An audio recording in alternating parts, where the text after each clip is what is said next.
শুভেচ্ছা। বাঙালিয়ানার সায়ান্নের সংবাদে স্বাগত। শুরুতেই শুনে নিচ্ছি সংবাদ শিরোনাম। স্বাধীনতাকামী ও গণহত্যার শিকার গাজাবাসীকে অস্ত্র ত্যাগ করার পরামর্শ দিলেন মাহমুদ আব্বাস। মার্কিন কর্মকর্তাকে অধ্যাপক ইউনুস জানালেন তিনি সার্ককে পুনরুজ্জীবিত করতে চান। ফিলিস্তিনকে ফ্রান্সের স্বীকৃতি, যুদ্ধবিরতি হলে দূতাবাসও খুলবে। রুহুল কবির রিজভী জানালেন বিএনপি এখনও কাউকে মনোনয়নের সিদ্ধান্ত নেয়নি। বহু চেষ্টার পরেও শাপলা প্রতীক পাবে না এনসিপি, নিবন্ধন পেলে অন্য প্রতীক বাছতে হবে। এবার অন্যান্য সংবাদের সঙ্গে বিস্তারিত। ফিলিস্তিনের গাজা উপত্যকায় ইসরায়েলের সঙ্গে যুদ্ধরত স্বাধীনতাকামী গোষ্ঠী হামাস ও তার মিত্রদের অস্ত্র সমর্পণের আহ্বান জানিয়েছেন ফিলিস্তিনের প্রেসিডেন্ট মাহমুদ আব্বাস। 22 সেপ্টেম্বর যুক্তরাষ্ট্রের নিউ ইয়র্কে জাতিসংঘ সদর দপ্তরে অনুষ্ঠিত বৈশ্বিক সম্মেলনে ভিডিও বার্তার মাধ্যমে তিনি এই আহ্বান জানান। আব্বাস বলেন, হামাস এবং তার মিত্রদের অবশ্যই ফিলিস্তিনি কর্তৃপক্ষের কাছে তাদের অস্ত্র সমর্পণ করতে হবে।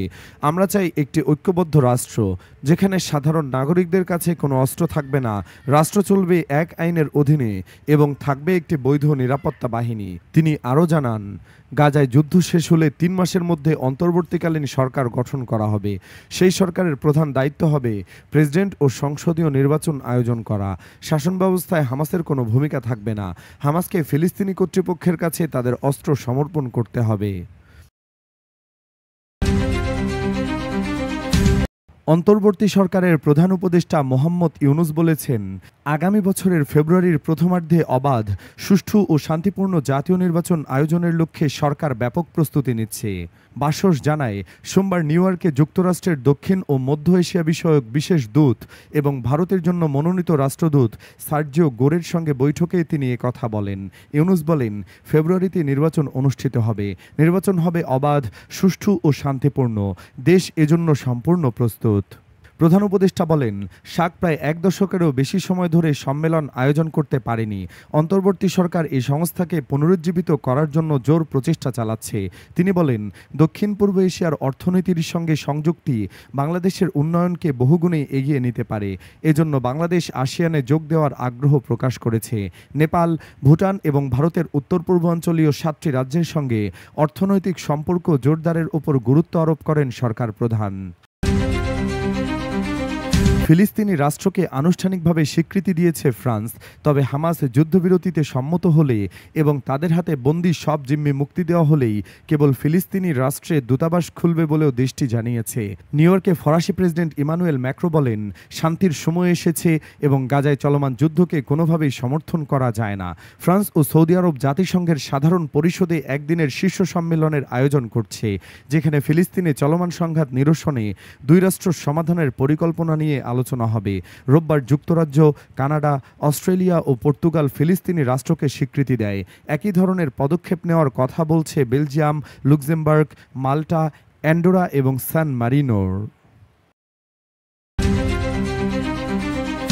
যুক্তরাষ্ট্রের নিউ ইয়র্কে জন এফ কেনেডি আন্তর্জাতিক বিমানবন্দরে পৌঁছানোর পর জাতীয় নাগরিক পার্টির সদস্য সচিব আক্তার হোসেনকে লক্ষ্য করে ডিম ছোড়ার ঘটনা ঘটেছে।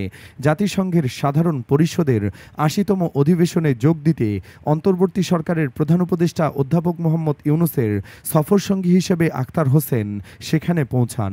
বিমানবন্দরের 4 নম্বর টার্মিনাল থেকে বের হওয়ার সময় স্থানীয় সময় 22 সেপ্টেম্বর বিকেল 5টার দিকে এ ঘটনা ঘটে। এ ঘটনায় মিজানুর রহমান চৌধুরী নামের একজন আওয়ামী লীগ কর্মীকে পুলিশ গ্রেপ্তার করেছে। স্থানীয় সময় সোমবার রাতে জ্যাকসন হাইটস এলাকা থেকে তাকে গ্রেফতার করা হয়। আরও বেশ কয়েকজনকে পুলিশ খুঁজছে। তাদের বাড়িতেও তল্লাশি চালানো হয়েছে বলে জানা গেছে। আগামী ফেব্রুয়ারিতে অনুষ্ঠেয় জাতীয় নির্বাচনের সময় ভোটকেন্দ্রে নিরাপত্তা জোরদার করতে পুলিশের জন্য 40,000 বডি ওয়ার ক্যামেরা কেনার অনুমোদন দেওয়া হয়েছে। এসব ক্যামেরা কিনতে ব্যয় হবে 400 কোটি টাকা।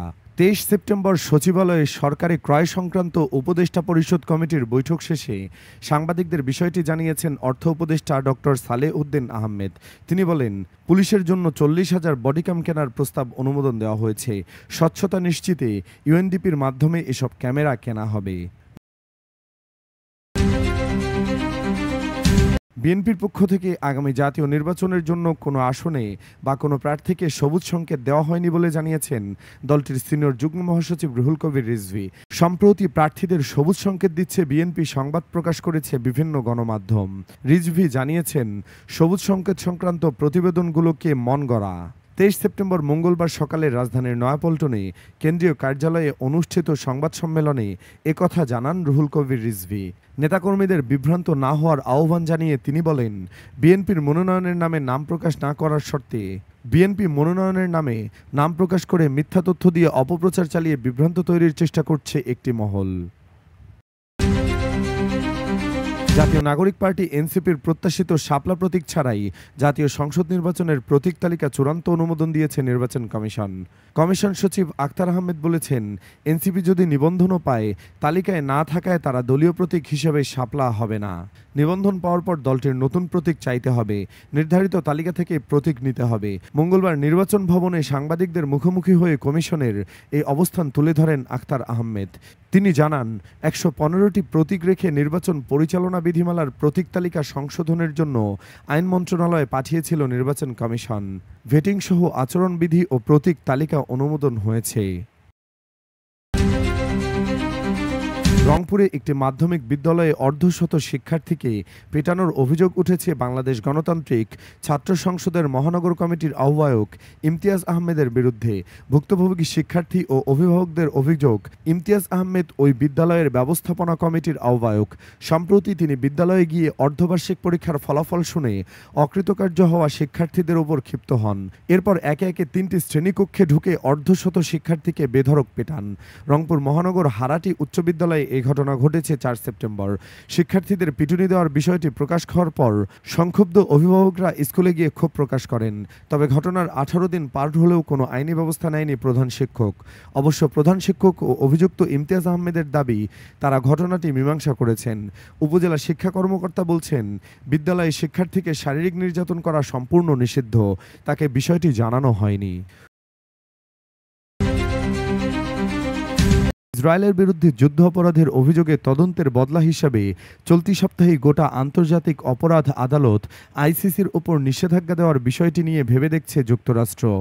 নাম প্রকাশে অনিচ্ছুক 6টি সূত্র রয়টার্সকে জানায়, গোটা আইসিসিকে নিষেধাজ্ঞার বিষয়ে সিদ্ধান্ত খুব দ্রুতই আশা করা যাচ্ছে।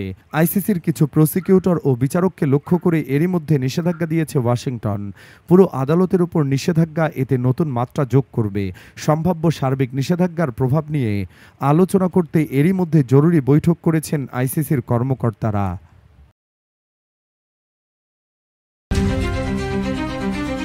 ভারতের পশ্চিমবঙ্গ রাজ্যের রাজধানী কলকাতায় 22 সেপ্টেম্বর সোমবার রাতভর বৃষ্টি হয়েছে। এতে শহরের বিভিন্ন জায়গায় জলাবদ্ধতা দেখা দিয়েছে। বৃষ্টি সংশ্লিষ্ট নানা কারণে 5 জনের মৃত্যু হয়েছে।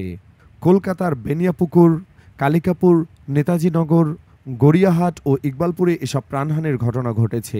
এসব এলাকা কলকাতার মধ্য ও দক্ষিণাঞ্চলে বিস্তৃত। জলাবদ্ধতার কারণে নগরে ব্যাপক যানজট দেখা দিয়েছে। পাশাপাশি শহরের উপকণ্ঠে রেল ও মেট্রো সেবার উপর প্রভাব পড়েছে। শহরের অনেক নিচু এলাকার বাড়িঘরে পানি ঢুকে পড়েছে এবং সম্পদের ক্ষয়ক্ষতি হয়েছে। আফগানিস্তানের কাবুল থেকে উড়োজাহাজের ল্যান্ডিং গিয়ারে ভেতরে ঢুকে ভারত এসেছেন এক কিশোর। 21 সেপ্টেম্বর রোববার সকাল 11টায় KAM এয়ারলাইন্সের RQ4401 ফ্লাইট দিল্লিতে নামার পর ওই কিশোর সেখান থেকে বের হয়ে আসে। 13 বছর বয়সী ছেলেটি নিজের কৌতূহল থেকে কাবুলে উড়োজাহাজের ল্যান্ডিং গিয়ারে প্রবেশ করে। এরপর উড়োজাহাজটি 2 ঘন্টা আকাশে উড়ে ইন্দিরা গান্ধী আন্তর্জাতিক বিমানবন্দরে এসে পৌঁছায়। তখন ছেলেটিকে পাওয়া যায়। উড়োজাহাজের আশপাশেই ঘোরাফেরা করছিল সে।